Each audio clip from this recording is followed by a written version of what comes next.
sambutan Menteri UMKM Republik Indonesia, sekaligus membuka dengan resmi acara Rapat Koordinasi Nasional Kadin Indonesia Bidang Koperasi dan UMKM tahun 2025. Kepada beliau, Bapak Maman Abdurrahman, kami persilahkan.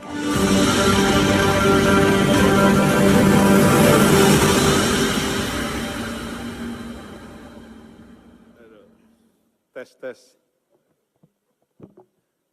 Assalamualaikum warahmatullahi wabarakatuh. Selamat malam, salam sejahtera, Om Swastiastu, Namo Buddhaya, salam kebajikan. Pertama-tama alhamdulillah kita panjatkan terlebih dahulu puji dan syukur kita kepada Allah Subhanahu wa taala karena sampai hari ini kita semua masih diberikan nikmat sehat oleh Allah Subhanahu wa taala. Dan juga tentunya tak lupa salawat dan salam kita haturkan kepada junjungan kita Nabi besar Muhammad SAW. Yang terhormat, kita harus berikan aplaus yang paling meriah untuk Mas Anin, Ketua Umum Kadin kita. Tepuk tangan buat beliau. Tadi saya akhirnya ngelihat ternyata nggak salah saya selama ini bilang. Dari tadi kan ditampilkan itu Ketua Umum dari zaman dulu itu. Dari sepanjang zaman, memang udah yang paling tampan, paling paten sama Mas Anin udah, nggak ada lagi tuh. Terus tadi saya bisik-bisik, Bang, lebih paten Mas Anin daripada Pak Ical ini kayaknya. Tapi memang wajar, Bang.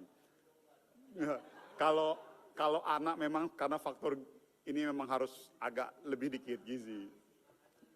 Makanan bergizi, makanya insya Allah MBG nanti lebih paten lagi. Aduh.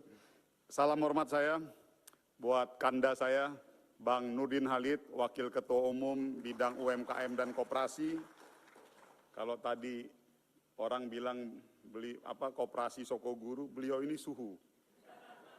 Jadi saya ini harus bilang, saya ini ngomong di depan sini ini agak grogi-grogi sedikit. Karena di sini di depan ini ada Bang Nurdin Halid, ada Bang Aji Samsudin, nah ini. Jadi dulu nih kita nih dibimbing oleh beliau, jadi ilmu-ilmu kanuragan politik, ini ya turunannya dari beliau lah. Jadi gimana kita nggak seperti ini nih Mas Anin. Waduh, ada lagi satu lagi, ini kita menyebutnya Kanda Idrus Marham. Jadi itu kalau antara Bang Nurdin Halid, udah duet mautnya bareng Bang Idrus Marham, udah itu.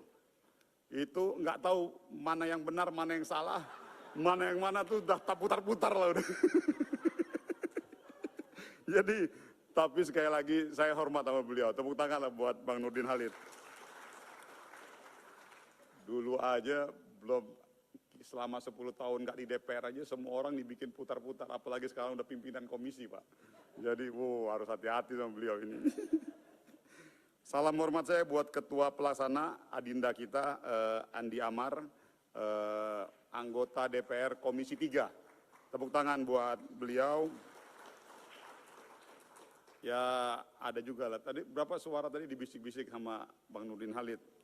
Ini paten Dinda, anak muda hebat dari Sulawesi Selatan, suaranya 180.000. Waduh, tapi masih kalah sama saya Bang. Suara saya 200.000. Itu aja sedikit lebihnya. Ya, salam hormat saya. Di sini tentunya ada Bang Aji Samsudin. Tepuk tangan dulu buat beliau. Ya, senior saya di Golkar dan juga di Trisakti. Jadi saya gaya-gaya flamboyan saya itu ya dari beliau lah. Karena Trisakti itu pantang pulang sebelum padam. Jadi karena kita dulu di Grogol itu di kampus dilatih dunia malam. Jadi makanya pantang pulang sebelum padam. Buat Mbak Anita Yudi, Ketua Umum IWAPI, dan buat Bang Juan, tepuk tangan sekali lagi buat beliau. Tenang Bang, kalau Bang Jayabaya terakhir saya sebut. Karena beliau ini dulu CS bapak saya di Banten. Jadi saudara seperkoncoan beliau ini. Jadi beliau ini dulu berapa kali disebut sama bapak saya waktu zaman di Banten. Baik.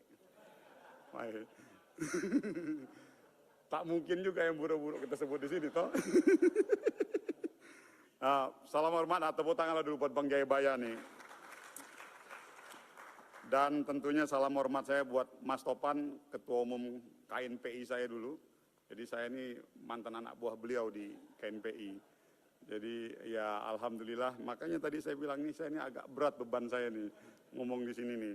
Tapi sekali lagi, salam hormat yang paling meriah untuk seluruh pengurus-pengurus Kadin dari seluruh Indonesia yang tidak bisa saya sebutkan satu persatu, dan wakil-wakil ketua umum di bawah koordinasi Kanda Nurdin Halid. Saya harus bilang bahwa malam ini betul ulang tahun istri saya, Bang. Cuman saya bilang sama istri saya, Bunda, ini agak berat. Ini yang ngundang ini suhu, Bos, bukan cupu. Saya bilang begitu. Jadi salah-salah main kita, salah-salah masukin kopling, wah bisa patah gardan, Pak. Saya bilang. Jadi udahlah. Terus, oh gitu. Iya kamu nggak ingat, ini agak berat permainan, saya bilang. Jadi gua harus datang lah udah. Pokoknya, jadi kita makan malam besok aja kita. Pokoknya udah ini aja duluan. Jadi sekali lagi, ini menunjukkan bahwa keberadaan saya sebagai Menteri UMKM dan juga representasi dari pemerintah, artinya kita menganggap bahwa momentum acara pada malam hari ini adalah sebuah momentum yang positif, yang penting dan strategis dalam rangka untuk mendorong percepatan dan pertumbuhan ekonomi dari sisi UMKM dan tentunya koperasi. Kenapa saya bilang seperti itu? Jadi gini, Bang Nurdin, nggak usah khawatir kita ini Kanda. Jadi memang terkadang UMKM sama koperasi ini mungkin dianggapnya sebelah mata. Tapi saya ada ilustrasi cerita. Jadi sewaktu-waktu ada pemilihan ketua umum anggota tubuh. Jadi anggota tubuh ini mau pemilihan ketua umum atau presiden tubuh. Salah satu kandidatnya itu Jantung. Wah, Jantung dengan gagah beraninya, dia bilang bahwa sayalah yang paling layak jadi ketua umum tubuh ini. Kata si paru-paru, enak aja, aku ini lebih paten Pak paru-paru. Kalau tak ada paru-paru, enggak mungkin organ tubuh kita ini bisa bekerja secara maksimal. Jantung pun membalas, kalau tidak ada jantung, mati kalian semua. Lalu tiba-tiba mata juga mencalonkan diri. Mata bilang, kalau tak ada mata, kalian semua nabrak. Pokoknya semua mengklaim bahwa mereka lah yang paling bisa memberikan kontribusi terbesar buat tubuh. Tiba-tiba, si Anus mencalonkan diri. ini si Anus dengan gagah beraninya mengatakan, "Hai, saya Anus. Saya siap mencalonkan diri menjadi ketua umum tubuh." Spontan seperti dalam ruangan ini, mentertawakan si Anus itu. Anus ini tersinggung, Bang. Kau menganggap remeh saya ya? Oke, kita lihat nanti. Besoknya, Bang, ditutup lubang itu, Bang. Ditutup barang itu, 1 hari masih aman, Bang. Tutup lagi 1 minggu, masih agak lumayan lah. Masuk ke 2 minggu, Bang, udah mulai agak keringat-keringat dingin. 2 minggu. Masuk ke 1 bulan, mulai. Fungsi organ jantung sudah mulai agak keganggu. Jedat, jedut, jedat, jedut. Fungsi mata udah mulai kunang-kunang. Paru-paru pun udah mulai agak, ini gimana? Masuk 2 bulan ditutup, Bang. Mulai sempoyongan semuanya. Kulit sudah mulai kering. Pokoknya hampir semua fungsi organ itu tak bisa bergerak. Bayangkan ditutup 1-2 bulan, gimana caranya? Poinnya saya mau bilang bahwa jangan pernah meng-underestimate sesuatu yang mungkin ada jelek ujung di jauh di sana. UMKM dalam konteks sebagian orang menganggap bahwa mungkin sama seperti Anus itu. Begitu juga koperasi. Mungkin dianggap satu entitas usaha bagian dari supporting sistem pertumbuhan ekonomi negara yang mungkin dianggap tak memiliki makna ataupun tak punya nilai. Sama seperti Anus. Tapi ingat, pada saat dia tutup barang itu, mati ekonomi negara.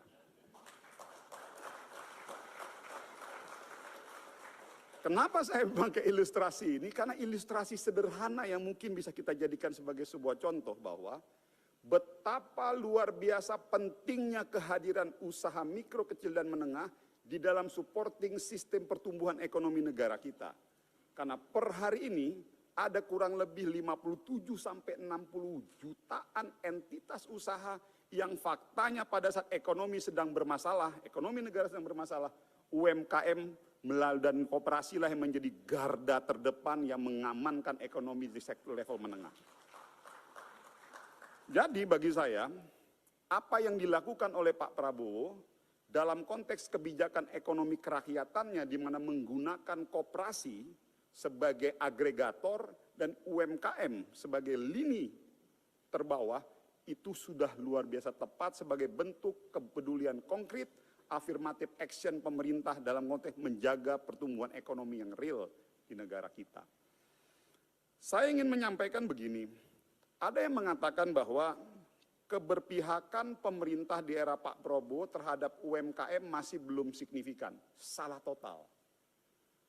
Alokasi anggaran 335 triliun kepada program makan bergizi gratis yang paling menikmati hasil terbesar adalah sektor usaha mikro, kecil, dan menengah. Nggak ada lagi. Nggak ada lagi. Dapur umumnya itu usaha menengah.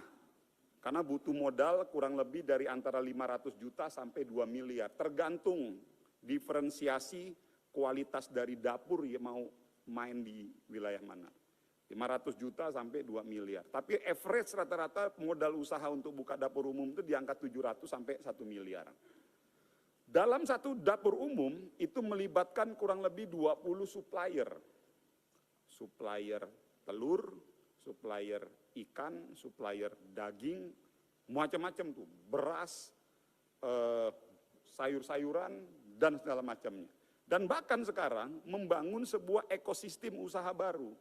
Kenapa? Karena yang ditugaskan oleh pemerintah untuk melakukan perluasan keterlibatan UMKM di dalam ekosistem makan bergizi gratis adalah Kementerian UMKM yang dikoordinasikan oleh Pak Riza selaku Deputi Usaha Mikro.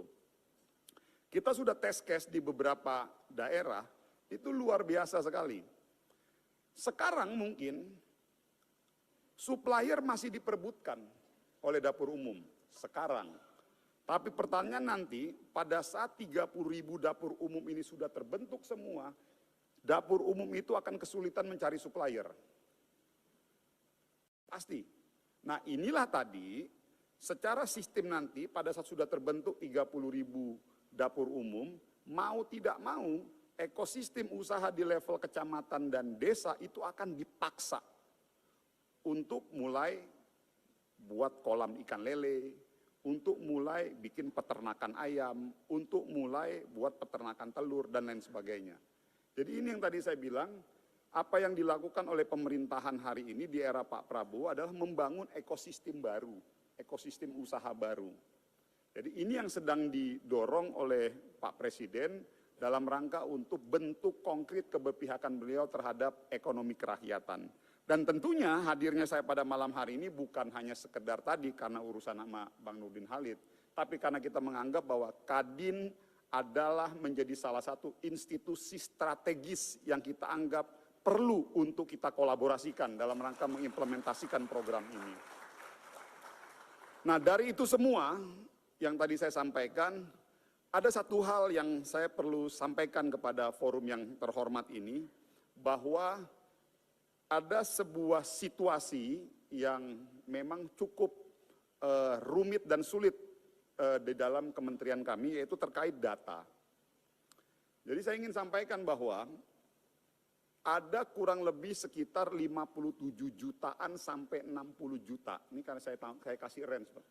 Karena tadi Bang Nurdin Halid, walaupun nggak apa-apa, kita ada perbedaan data, ya sudahlah. Karena namanya kita politisi Golkar ini kan pemain moderat aja, Pak. Jadi kita kasih range 57 juta sampai 60 juta. Per hari ini kita belum tahu, saya ini sebagai Menteri UMKM, masuk saya sebagai Menteri UMKM, saya dibilang, Pak Maman, yang kita urus ini ada kurang lebih 57 sampai 60 jutaan UMKM tersebar di seluruh Indonesia. Ada pertanyaan sederhana saya, di mana orang-orang itu? Satu, di mana mereka? Bisakah kita berinteraksi dengan mereka? Bagaimana cara kita berkomunikasi dengan mereka? Lalu lagi yang keempat, bagaimana cara kita mendiagnosa permasalahan apa yang dimiliki oleh mereka. Apakah masalah pembiayaan, masalah sumber daya manusia, masalah pelatihan literasi keuangan, masalah marketing pemasaran, dan lain sebagainya. Masalahnya, per hari ini kita nggak punya. Ini yang saya bilang bahwa Kementerian UMKM berkepentingan sekali untuk sudah mulai melakukan integrasi data dan membangun sebuah sistem yang disebut namanya SAPA UMKM. SAPA UMKM inilah nanti yang akan menjadi super aplikasi untuk mengintegrasikan semua pihak dan institusi yang memang berkepentingan terkait tumbuh kembangnya UMKM. Sebagai contoh, saya hari ini sebagai Menteri UMKM, kalau ada UMKM yang susah ngurusin NIB, yang dimaki-maki Menteri UMKM. Yang kedua, ada yang susah ngurusin sertifikasi halal, yang dimarahin Menteri UMKM. Sampai sekarang ini, saya gara-gara ngurusin sertifikasi halal bareng sama Babe Haikal, setiap ngeliat perempuan bawaannya mau saya halalin aja. Loh ini bener coba, bayangkan. Ada yang aneh coba, dengan ada sertifikasi halal, semua Pak. Ini semua dihalalin ini. Sampai urusan kulkas saja dihalalin. Karena perintah undang-undang. Urusan botol aja itu botol, itu harus dihalalin. Urusan speaker harus dihalalin. Lalu saya bilang, kenapa nggak perempuan dihalalin juga? Itu marahnya sama Menteri UMKM, bukan marahnya sama Kepala BPJPH Babe Haikal. Masalah BP POM, ada UMKM yang dia mau ngurusin BP POM, susahnya setengah mati, yang dimarahin Menteri UMKM.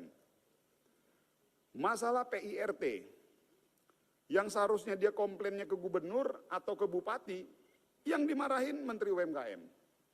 Masalah semua segala macam, hak kekayaan intelektual. Ada masalah haki, yang dimarahin Menteri UMKM. Saya bilang, ini gimana caranya kita ini? Semua wewenang itu bukan di kita.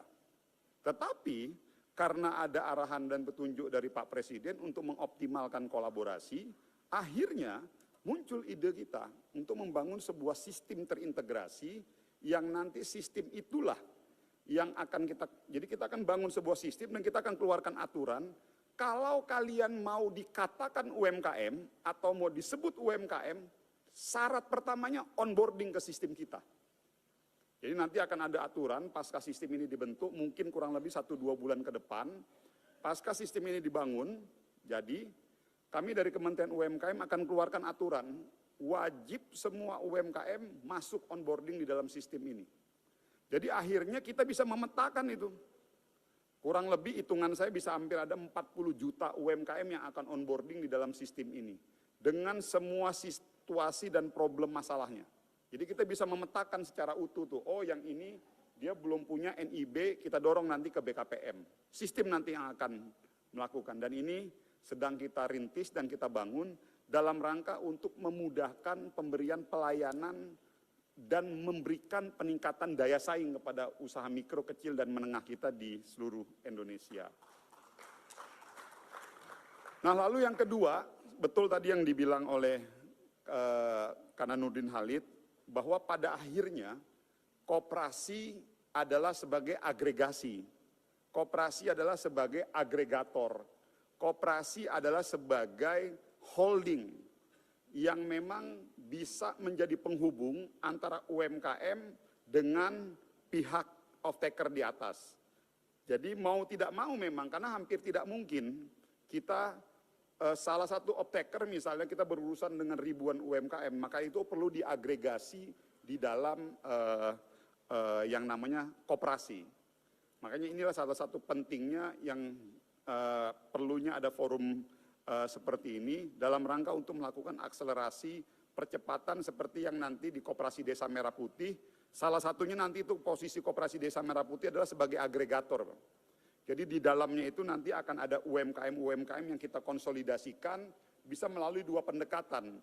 Pendekatan yang pertama adalah pendekatan produk atau clustering, dan yang kedua adalah pendekatan kewilayahan dan daerah itu. Tapi diagregasi oleh Koperasi Desa Merah Putih. Alhamdulillah kalau memang nanti ada Kopmura dan lain sebagainya, ini juga bisa menjadi salah satu agregasi yang bisa kita optimalkan dan manfaatkan. Nah, Yang ketiga adalah akses pembiayaan. Ini masalah klise, tadi disinggung oleh Mas Amar, bahwa terkait isu pembiayaan. Selama 10 tahun ada program KUR. Namun program KUR ini orientasinya adalah lebih kepada kuantitatif. Jadi mengukur kesuksesan atau keberhasilan program KUR di Republik Indonesia yang dialokasikan kurang lebih 300 triliun, kebetulan kuasa pengguna anggarannya di kami Kementerian UMKM dan kembali lagi Pak Riza ini. Jadi makanya saya bilang ini Pak Riza ini Deputi Usaha Mikro yang berkuasa penuh dan sewenang-wenang. Karena kuasa pengguna anggaran KUR ini di beliau itu ada alokasi 300 triliun. Yang memang ini bisa dioptimalkan dan dimanfaatkan oleh teman-teman Kadin di seluruh Indonesia untuk bisa mendorong binaan-binaan usaha mikro kecil menengahnya untuk bisa mengakses KUR. Namun selama 10 tahun berjalan kemarin, orientasi realisasi distribusi KUR itu tidak lebih tidak kurang lebih kepada angkanya aja. Jadi mengukur keberhasilan seseorang ataupun seorang pejabat mau untuk merealisasikan KUR tidak lebih tidak kurang dari angka. Ya udah, yang penting gimana caranya angka 300 triliun tiap tahun harus terpenuhi. Oh, saya bilang ini nggak bisa. Jadi sekarang ini kita minta wajib mengedepankan aspek kualitas pendistribusian. Jadi bukan hanya sekedar mengejar angka kuantitasnya. Ukurannya apa? Bahwa sebuah distribusi KUR itu dilihat dari aspek kualitasnya. Nah ini ada Pak Direktur, bos-bos BRI dan teman-teman dari Himbara, beberapa bank penyalur, mengukurnya dari 60% alokasi dana KUR itu harus ke sektor produksi. Jadi dari total 300 triliun, target kita adalah 60%-nya harus masuk ke sektor produksi. Jadi bukan hanya ke sektor konsumtif. Kalau selama ini nggak pernah sampai di angka 60%, paling 52, 53, 52, 53. Nah kalau didorong ke sektor produksi, multiplier efeknya banyak tuh, penyerapan tenaga kerja, pelibatan kebutuhan produk raw material barang, dan lain sebagainya. Nah ini yang lagi kita dorong, alhamdulillah per semester ini target realisasi KUR produksi tembus di angka 61%. Kenapa bisa seperti itu? Karena gini Bang, dulu Mas Anin, nggak ada monitoring sampai ke tingkatan regional. Jadi monitoringnya hanya di tim komite pembiayaan. Nah di era kita ini selama kurang lebih 8 bulan ini, saya turun sampai ke bawah. Jadi kita buat monitoring tingkat regional, jadi kita turun sampai ke bawah dan itu ternyata memberikan efek positif terhadap teman-teman bank penyalur juga. Mereka merasa diperhatikan yang di level bawah ini. Jadi akhirnya kerjanya jauh lebih optimal. Nah itulah kurang lebih yang bisa saya sampaikan dalam forum ini. Dan sekali lagi bagi saya mau apa, bagaimana, seperti apa yang akan kita lakukan, saya yakin kita bukan anak kecil, kita selesaikanlah semua urusan ini secara adat di dalam forum setengah kamar. Kan gitu aja. Dan apalagi komandan lapangannya kan udah ada Bang Nurdin Halid, waduh ini udah maka tadi saya bilang sama Mas Anin ini di sebelah kanannya sudah ada Kanda Nurdin Halid, sebelah kirinya ada Bang Aji Samsudin, udahlah enak tidur, saya bilang gitu. Itu semua urusan pasti rapi itu. Kenapa? Saya ini mantan anak buah beliau, waktu beliau wakil ketua umum di eranya Pak Erlangga, saya ketua Bapilunya dan yang di ujung sana ketua Badan Saksi Nasional. Jadi memang hanya di bawah beliau aja nih yang ada rapat koordinasi nasional kayak begini. Jadi itu yang disebut namanya Bang Nurdin Halid itu pemain pacu jalur. Jadi beliau ini pemain pacu jalur. Jadi beliau berpacu di dalam jalur. Jadi hampir tidak ada celah proses administrasi di dalam Kadin nanti itu pasti beliau akan lakukan itu. Dari tingkat Rakornas, Rakornis, sampai bawah lakukan itu. Jadi tertata rapi itu kalau udah pemimpinnya Bang Nurdin Halid itu. Jadi makanya saya udah yakin ini, tenang aja Bang, pokoknya abang main kan udah, pokoknya saya ikut aja udah. Saya bilang gitu, udah tak mungkin lagi udah kita nih. Karena saya ini ikut beliau hampir 3-4 tahun. Jadi saya udah tahu lah pola cara mainnya Bang Nurdin Halid ini. Jadi insya Allah Pokoknya abang mau baca mana bang, udah pokoknya saya sebagai adinda ikutlah, pokoknya atur bagus-bagus lah, begitulah kurang lebih. Jadi insya Allah sekali lagi bentuk konkretnya, ya saya pikir tinggal kita elaborasi saja nanti seperti apa langkah-langkah konkret dan programnya. Tetapi memang sampai hari ini yang ingin saya sampaikan bahwa kita berkepentingan untuk memastikan integrasi data terkait 57 juta pengusaha UMKM itu wajib untuk kita integrasikan. Karena dasarnya kita untuk take decision itu ya di 57 juta data itu. Sekali lagi terima kasih banyak dan sukses acara Rakornasnya. Saya dengar besok ada Mas Rosan, terus Bang Amran juga ada juga besok. Jadi saya pikir udah sempurna lah. Nanti tinggal lihat dari beberapa perspektif dan dari sisi pertanian, dari sisi danantara, terus juga dari saya lihat ada Menteri Wamen juga ada besok, Kehutanan ya, ada dari MBG dari Kepala Badan Gizi Nasional juga ini. Jadi sukses selalu sekali lagi buat Rakornasnya dan insya Allah Rakornas ini tentunya bisa memberikan hasil dan memberikan keputusan dan menghasilkan sebuah langkah-langkah yang konkret tentunya untuk bisa berkontribusi di dalam pertumbuhan ekonomi negara yang sudah ditetapkan dan ditargetkan oleh Pak Presiden sampai di titik 8% dan semoga Kadin bisa menjadi bagian dari ikut mensukseskan pertumbuhan ekonomi 8% yang dicanangkan oleh Pak Presiden. Terima kasih sekali lagi. Mohon maaf kalau misal dalam penyampaian saya ada yang kurang berkenan dan kurang pas, itu menunjukkan karena saya nyaman dan happy sekali di acara ini. Terima kasih. Assalamualaikum warahmatullahi wabarakatuh. Selamat malam, sukses selalu buat kita semua. Om Swastiastu, Namo Buddhaya, salam kebajikan.